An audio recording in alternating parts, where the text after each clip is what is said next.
динамикада қарапайым қозғалыстар мен іс-қимылдарды ұғынады және енгізіледі. Яғни білесіздер, ұлттық ойындарды сендер. Сол ұлттық ойындардың ішінде қазандық ойынын үйренеміз. Оған дейін жалпы дамыту жаттығуын жұту жаттығулар орындап алайық. Және бүгінгі күннің қауіпсіздік ережелерін мұқият сақтаймыз. Яғни бір-бірімізді итермейміз, арақашықтықты сақтаймыз, жүрген кезде бір-бірімізге кедергі жасамаймыз. Түсінікті ма? Қолға бұрын, оң жақ екпін алға бас. Қолымыз жоғарыда, қолымыз жоғарыда бір-біріне қарама-қарсы. Аяғымызды ұшымен жүреміз. Денемізді тік ұстаймыз. Қолымызды жоғарыда бір-біріне қарама-қарсы. Қолымызды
Кәсілерге бір-бір асық.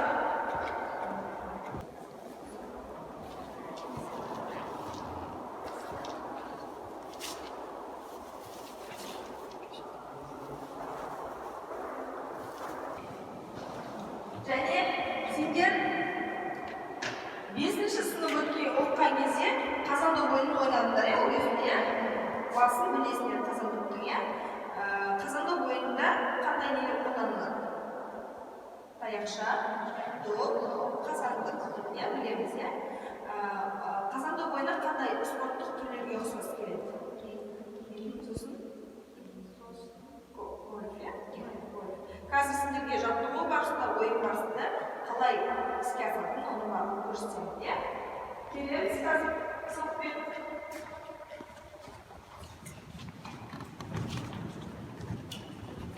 Ойымызды қоя береміз.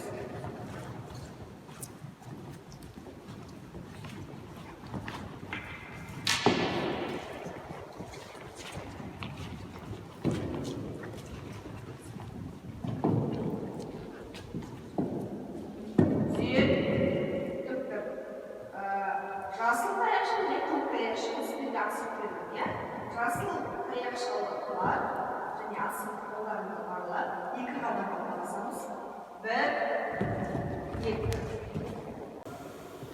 Жалпы дамыту жаттығуын бастаймыз. Бірінші қолға арналған жаттығулар. 1 сол жақта, 2 ортаға, 3 оң жақта, 4 сол жақта. Яғни мен оң қолдарым, сіздерге сол қолдарыңыз қолдады емес, сол деп айтып барлығымыз бірге істеу үшін. Түсінікті ғой, жаттығуды бастаймыз. 1, 2, 3, 4. 1, 2,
бастаймыз. Жаттығу түсінікті ғой.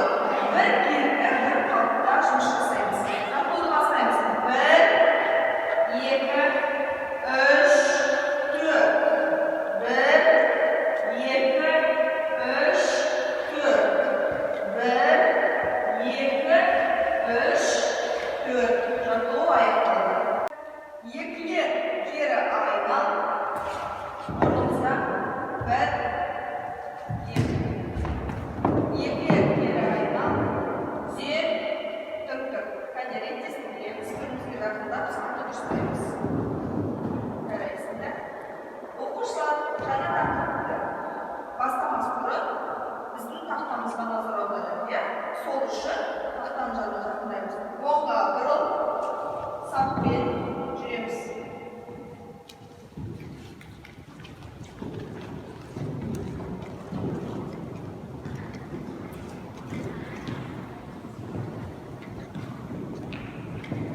Қалай келдік, солай тұрамыз. Тоқтаймыз. Солға бұрыл, тізер, түк-түк. Яғни жаңа сіздерге айтып кеттім, иә? Қазандоп туралы кішкене мағлұмат. Қазақтың ұлттық ойыны қазандоп басқа ұлттық қандай ойынына ұқсас? Гольф. Жарайсыңдар. Қазандоп ойынның техникалық қауіпсіздік ережелері.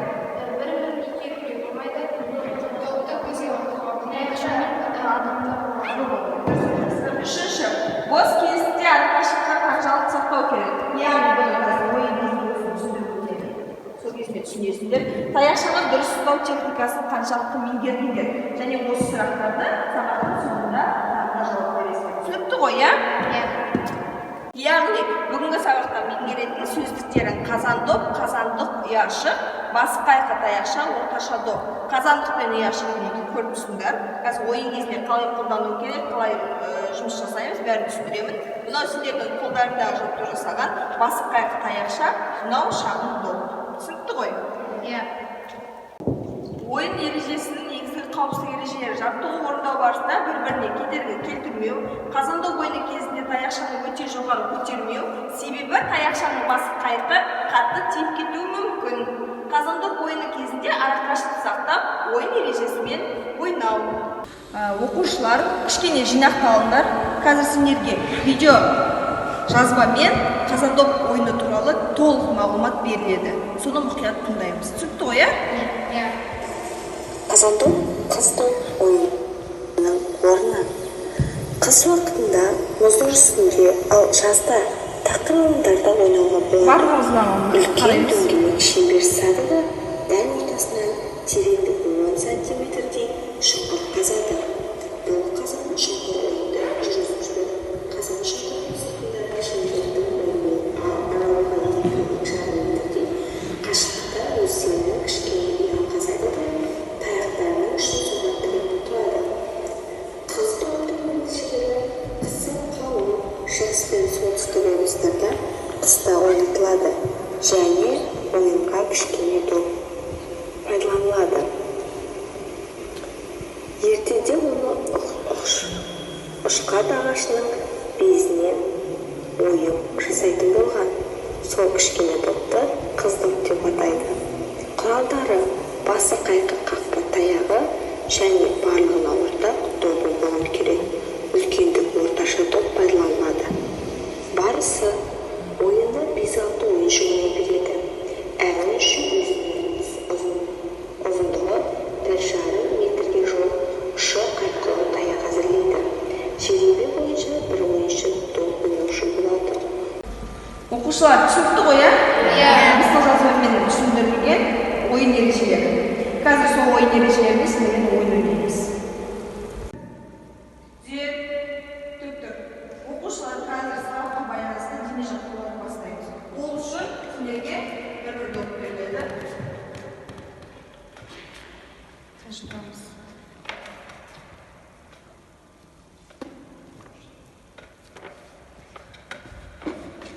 Доп алдық, иә? Енді жаттығу жасау үшін орталық сілгеге оңға бұрыл, оң жағынан бас, бас құраларды бір-біріне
қылып алып барып пас береміз. Түсінікті ғой, иә? Таяқшаның қайқы жағымен. Жаттығуды сықырға орындаймыз. Бірімізге кедергі келтірмейміз, бірімізді итермейміз.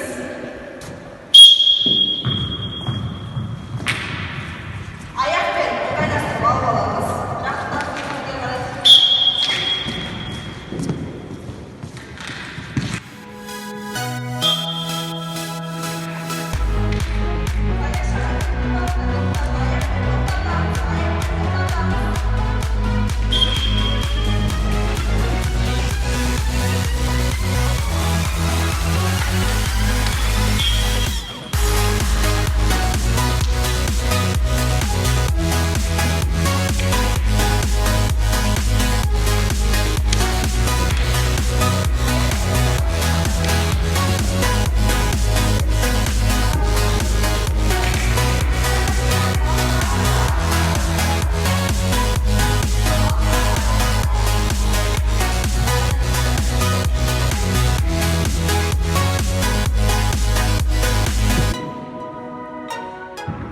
Жаңа жаттығу жасадық, көрдік, иә, таяқшаны қалай алып жүреміз, допты қалай алып жүреміз, енді ойынға көшті. Яғни қазандық жекелей ойын. Мінекей шеңбер сызулы қазандықты ортаға қоямыз, бір капитан таңдаймыз. Қайсы кім капитан болсын? Келе оңышы. Қалғанымыз шеңбер сыртымен тұрамыз. Мындай келіңдер. Мен де ойлаймын сендермен шеңбер сыртымен ара-қашықтықты сақтаймыз. Кішкене ерасының кімге қарай жылжып баспаймыз. Сен оның ішінде тұрмайсың. Сен сыртында тұрасың. Жаңа ойында көрсетті ғой, сыртында тұрасың. Допты ақ сыртқа қоямыз, тағымыз. Ақ сыртқа қоямыз. Қазандықты көздейміз. Сен қазандықты құрғау көресің. Жаңа дыбыстық жазбада айтып, иә? Ыңғайлы тұрсыңдар ғой барлықтарың, иә? Бұл бірінші жаттығу болсын, иә? Сен де ұмытпа.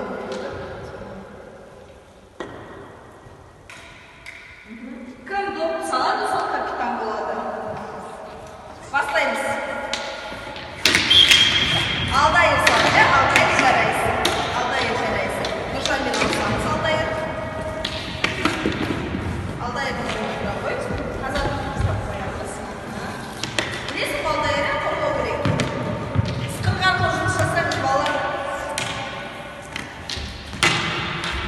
Екінші ойын түрі топтық.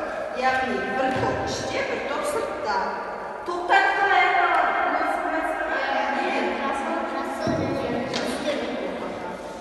Жаттығуды бастаймыз. Кім салды? Енді салды. Енді көктер ішке, сырт жақта, қасында. Көктер доптардың қолдарына беріңдер, жасылардың торына. Алмасын, яғни доп салуына алмасын.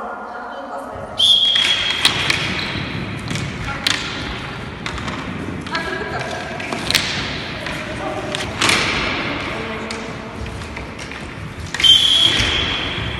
Бұл ойында қай топ жеңіскенді жасылдар жеңіскенді. Командалық ойын ойнаймыз. Командалық ойын ойнаймыз ғой, иә?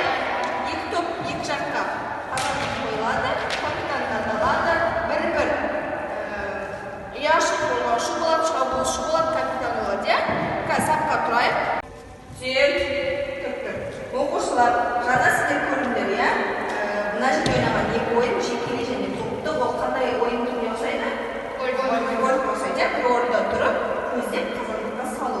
Яғни бұл қазандық ойыны оқушылар көздегіштікке, дәлдікке, ұқыптылыққа, ептілікке баурайды, иә? Енді командалық ойын. Бұл командалық ойынның ерекшелігі, бұл кәдімгі ойын. Өте қызықты ойын.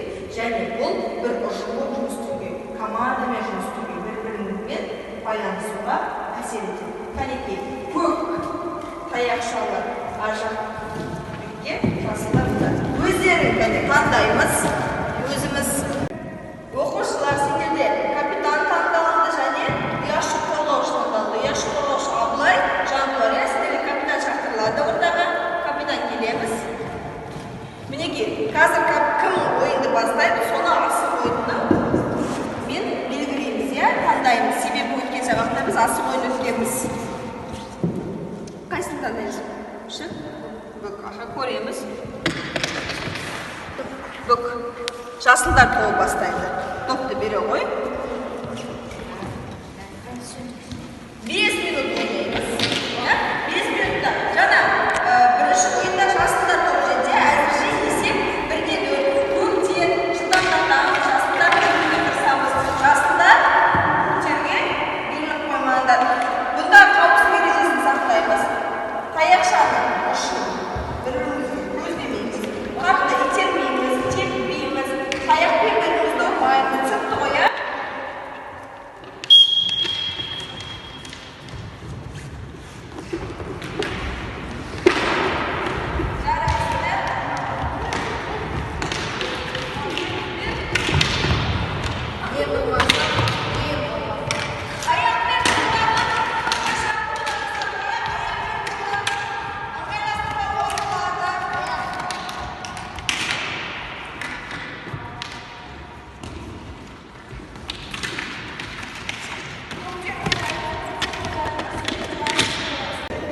Қазір оқушылар көрдіңдер, иә? 0-0, 5 минут ойын болды, 0-0. Сондықтан да айыптауды соғамыз. Айыптау дегеніміз не? Қай кезде соғылады айыптау? Спортта. Және сосын ойын ережесін егер бұзғанда, яғни ұяшықтың ішінде ойын ережесін бұзса, ол айыптауы соғылады. Дұрыс қой, иә? Капитандар кәне сапқа тұрсамыз, оқушыларымызды, ойыншыларымызды. Міне, айыптауы мына жерде соғылады. Жақыннан. Себебі қазандық, топ кішкентай, таяқшамен ойнатылады, сондықтан да жақын жерде соғылады. Бірінші көктер, алдайыр, кім бастайды сен ойында? Кезек-кезекке жасылдар, көктер бір-бірлері. Келесі жасылдар. Абылай мына келсін.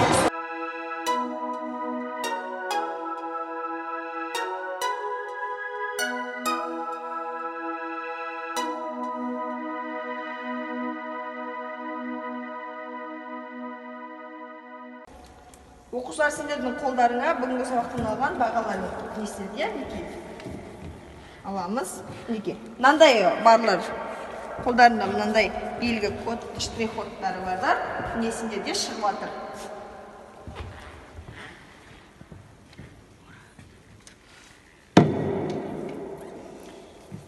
Неке.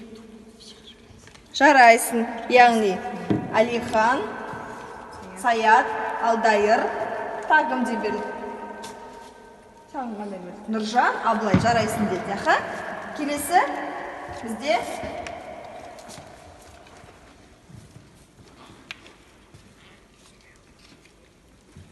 баға берілді сендерге. Жарайсыз және жақсы. Жақсы дегендер әлде де